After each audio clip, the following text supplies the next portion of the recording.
আমি জালিয়াতি করেছি, অর্থ আত্মসাৎ করেছি, অর্থ পাচার করেছি। অবশেষে সেনা প্রধানের নির্দেশে শেখ হাসিনাকে ক্ষমতা হস্তান্তর করল অন্তর্বর্তীকালীন সরকার প্রধান ডক্টর মোহাম্মদ ইউনূস।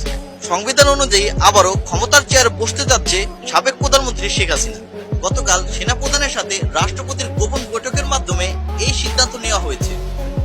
গত 5 আগস্ট মহাসংগ্রামের পরে আওয়ামী লীগ সরকারের পতন ঘটে, যা শুরুটা হয়েছিল জুলাই মাসের কোঠা আন্দোলন দিয়ে। এরপর থেকে আন্দোলনের পরিধি ধীরে ধীরে বড় হতে থাকে, ফলে এক পর্যায়ে শেখ হাসিনা দেশ থেকে পালিয়ে যেতে বাধ্য হয়। সেই সময় রাষ্ট্রপতির বিশেষ আদেশে দেশের ভারসাম্য রক্ষা করতে অন্তর্বর্তীকালীন সরকার গঠন করা হয়। তখন ডক্টর মোহাম্মদ ইউনূসকে প্রধান করে অন্তর্বর্তীকালীন সরকার গঠন করা হয়। কিন্তু সংবিধান অনুযায়ী প্রধানমন্ত্রীর পদত্যাগপত্র দেখাতে না পারায় আবারও ক্ষমতার চেয়ারে বসতে যাচ্ছেন সাবেক প্রধানমন্ত্রী শেখ হাসিনা। ইতিমধ্যে তিনি রাষ্ট্র পরিচালনায় ব্যর্থতার কথা স্বীকার করেছেন। আমি জালিয়াতি করেছি, অর্থ আত্মসাৎ করেছি, অর্থ পাচার করেছি।